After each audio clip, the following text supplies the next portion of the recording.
On this Sunday night, holiday headaches and heartaches. Christmas Day upended for some unlucky travelers. They really just left us here. The grounded flights, frustration, and fatigue. Celebrating Christmas during Russia's war. They want to destroy all our holidays. The defiance of Ukrainians and the suspicions of what Putin is up to now. Merry Christmas! When the giving season collides with tough times. That's deeply troubling. How inflation is deflating generosity. And New Year, new strategies, the potential changes Britain's PM could make. Global National with Farah Nasser. Reporting tonight, Colleen Christie. Good evening and Merry Christmas. On a day when many Canadians are spending time with loved ones and having fun, some aren't so fortunate. Bad weather has cruelly thrown a wrench into their plans. Thousands woke up without electricity this morning after ferocious conditions caused power outages across Ontario, Quebec, and New Brunswick. Others are camped out at airports feeling powerless. Neetu Garcha tonight on how this festive season has turned to frustration. Sleeping at the airport in Toronto, this Hungarian hockey team didn't expect this would be how they'd spend Christmas morning. We are talking about 16, 17-year-old players. So they just got the news that actually the rescheduled flight is also cancelled. 22 players and 6 coaching staff trying to get to Calgary for one of the city's biggest U18 AAA tournaments ever, starting on Tuesday. I think Canada is really famous about ice hockey and hospitality, so we are really believing in Christmas miracles. Like thousands of others across the country, their plans thrown into limbo. They really just left us here. For Carol Joy and Scott Green, who are trying to get home to Prince George, BC after visiting their kids in Ontario, the experience has been exhausting and emotional. We're waiting to see if any of our friends have a place we could crash at.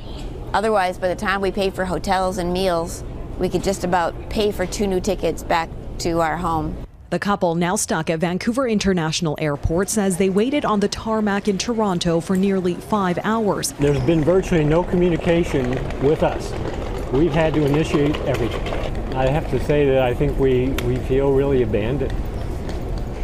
Meanwhile, in Surrey, BC, Jazz Gill is spending her first Christmas away from her relatives. The Seattle resident was prepared to host her family from California, but then their flight was canceled due to weather. To prevent her from spending Christmas alone, her Canadian boyfriend picked her up. Have to cancel all those plans that we had as well. Even my younger siblings, I haven't seen them in a really long time. So I had presents for them too that now I have to ship to them. Yeah, so it was really heartbreaking, and I do miss them a lot. So a makeshift airport soccer match, an example of how many people are trying to make the most of their Christmas as weather and travel delays wreak havoc on their holiday plans. Neetu Garcha, Global News, Surrey, BC. A bus has crashed in BC's interior, killing 4 people and injuring dozens of others. It happened last night on Highway 97C between Merritt and Kelowna while it was snowing. Investigators suspect extremely icy conditions caused the bus to roll over into oncoming traffic and that it did not collide with any other vehicles. The bus operator confirms 47 people were on board at the time. On this Christmas Day in Ukraine's capital, people gathered inside a train station to sing Christmas carols. The festive spirit filled the Kyiv metro, even as air raid sirens wailed across the country.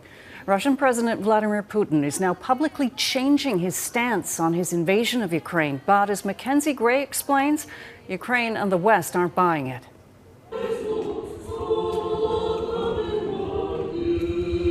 The sounds of hymns across Ukraine signals a new tradition. For generations, Christians in Ukraine and Russia celebrated Christmas on January 7th. But in the latest rejection of Moscow, the Ukrainian Orthodox Church is celebrating today. This is a significant event for the whole of Ukraine, says the soldier. We've been fighting for a long time to celebrate Christmas on December 25th. But there was no Christmas reprieve from the war. The death toll has now reached 16 in Kherson after a Russian strike. A civilian was here, said the soldier. The car burned down. Despite the attacks, Russian President Vladimir Putin told state media he's willing to have talks to end the war. We are ready to negotiate with everyone involved about acceptable solutions, said Putin. But that is up to them. We are not the ones refusing to negotiate, they are. Ukraine and Western allies suspect Putin's claims are a ploy to buy time after multiple Russian military defeats. Putin needs to come back to reality, tweeted a key advisor to Ukrainian President Vladimir Zelensky. Russia single-handedly attacked Ukraine and is killing citizens. Zelensky himself used his Christmas address to warn Ukrainians of the hardships ahead. Our fight will continue unabated. It is not threatened by planned or emergency blackouts, he said. Those power outages, the result of Russian strikes on Ukrainian key infrastructure, leaving families like Leslie Zadilskia's to eat dinner by candlelight and cook over a gas camping stove. We know they want to destroy all our holidays, so some holidays for us, they could be targets for them, just like it is in Kherson. The Christmas spirit still shining throughout Ukraine. Mackenzie Gray, Global News, Ottawa. As inflation eats away at many Canadians' incomes, charitable donations are paying the price. Ross Lord looks at the shortfall one major organization is reporting and its message to people who have nothing to spare. Merry Christmas. Merry Christmas. In this holiday season, the Salvation Army says there's an alarming increase in need across Canada. But in the days leading up to Christmas, the charity's Kettle campaign was $4 million short of its $22 million national target. Thank you so much.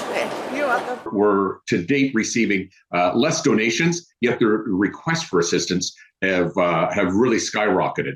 And so that's deeply troubling for us as an organization. Not surprising when you consider many Canadians have been struggling under the weight of record high inflation all year. Giving to charity is a tough ask for people feeling pressure just to give gifts to their loved ones. Probably spending less money, to be honest. We'll just cut back a bit and give some gift cards. A survey conducted by the charity sector indicates a drop in the number of Canadians who intend to donate. Just under half are saying they intend to give this holiday season, which is down about 8 points from last year. And amongst those who are planning to donate over the holidays, almost 40% are saying they're going to give less, which I think is a reflection of these economic times. With less to give and more in need, it's a double blow for groups and services that just want to help. Those statistics represent individuals. They represent families. They represent friends and families and co-workers and people who historically and traditionally have not had to come to the Salvation Army for help. Lieutenant Colonel Murray says the Salvation Army doesn't want Canadians who are struggling to feel even worse for not giving to charity. He hopes those who can will. Ross Lord, Global News. It's the Canadian healthcare crisis for those who can't speak up for themselves. Coming up, the veterinarian shortage and what's being suggested as a solution.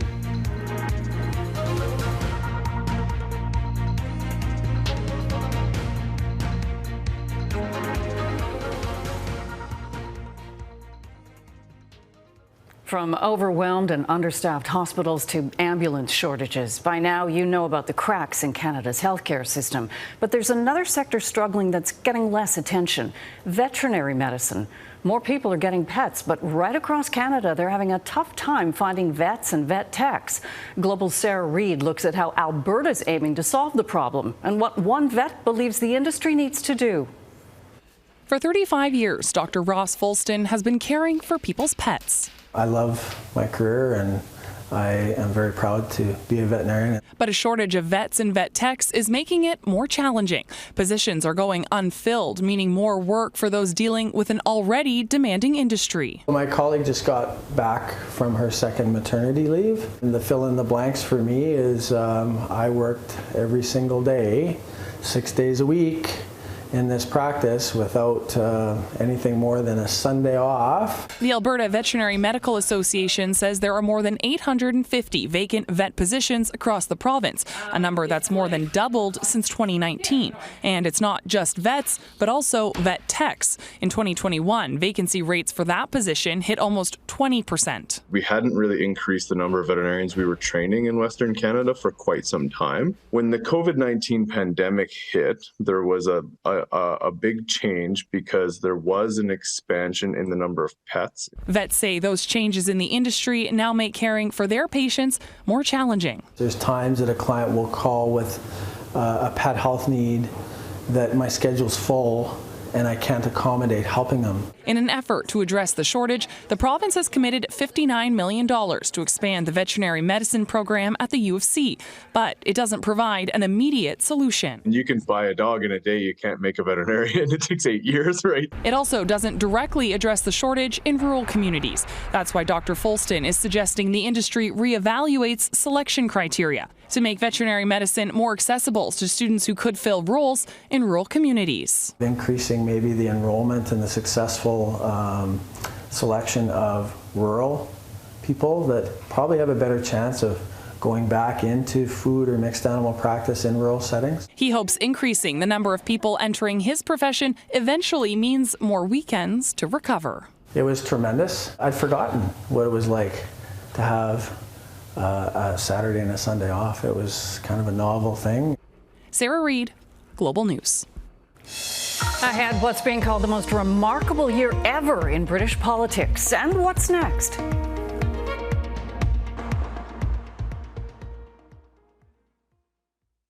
"2022 was nothing short of remarkable and historic for Britain.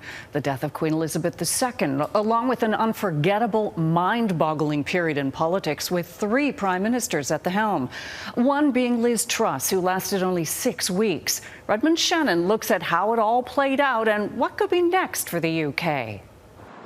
Britain's economy is treading water, and the outlook appears to be bleak for the coming year. A storm that brewed in 2022 as the country saw tumultuous upheaval, 2 changes of Prime Minister and a change of monarch as 7 decades of the Elizabethan era came to a close. I think this year's been the most remarkable year ever in British politics. The longevity of that monarchy compared to the short-termism of British politics, the contrast could hardly have been greater. Will you take responsibility, Prime Minister? Earlier in the year, Boris Johnson appeared to be close to riding out the scandals of Partygate, the Downing Street gatherings that broke COVID-19 lockdown rules. At the Queen's Platinum Jubilee in June, the jeers showed he was on thin ice. The game was up when it emerged Johnson knew about but ignored sexual harassment claims against his deputy chief whip. In the leadership campaign to replace him, former Finance Minister Rishi Sunak warned fellow candidate Liz Truss her tax cut plan for the rich would not work.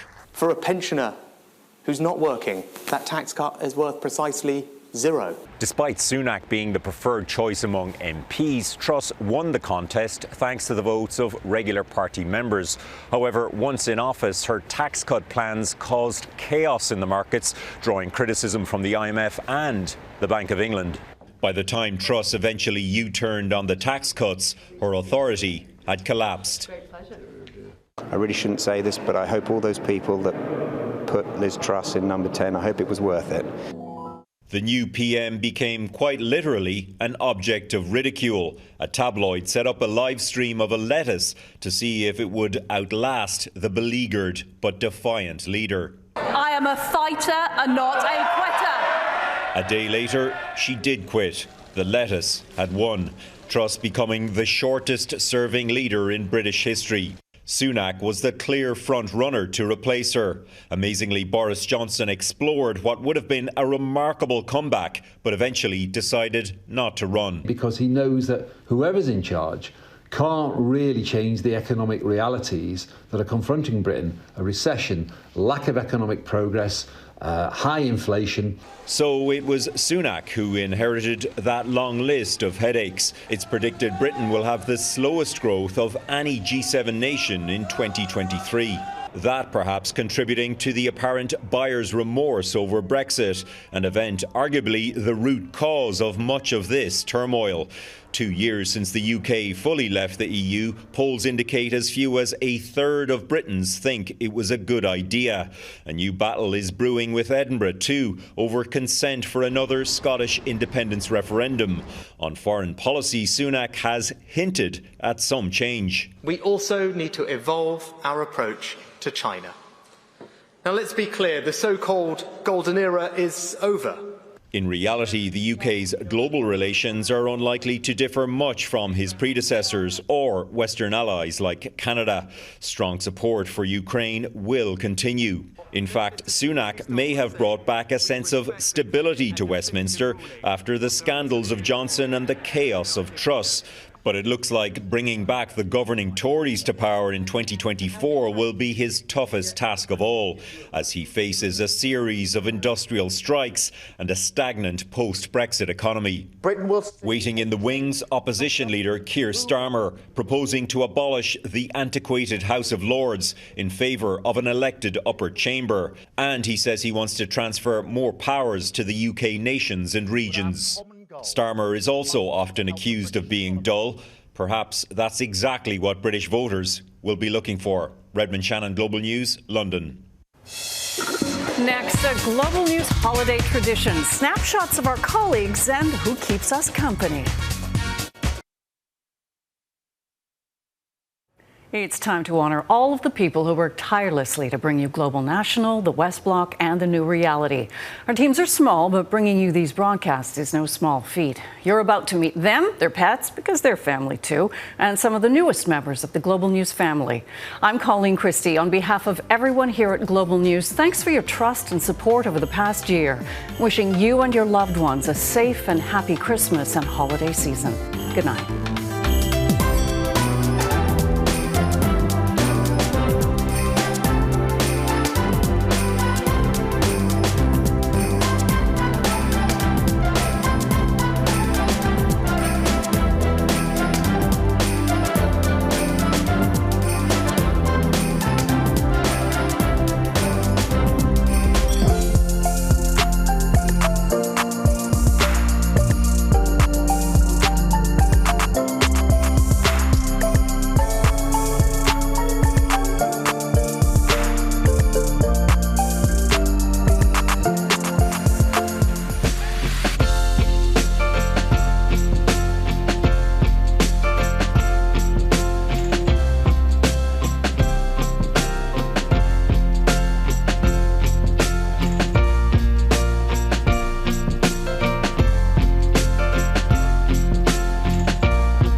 school board in the Kindersley area has declared that students will go into a hold and to get. Yeah, I'm fine. Yeah, gust of wind here. A national emergency has been invoked, but the weather in Pakistan, extreme weather, is alarming. Neetu Garcha reports. Oh my God. Ah, there's a bee. Oh my God. I'm tied. Ah, there's a bee and I can't go anywhere. This is like my big fear in life. I love you. We need you for the planet's sake, but I'm scared of you. Oh, I think it's done.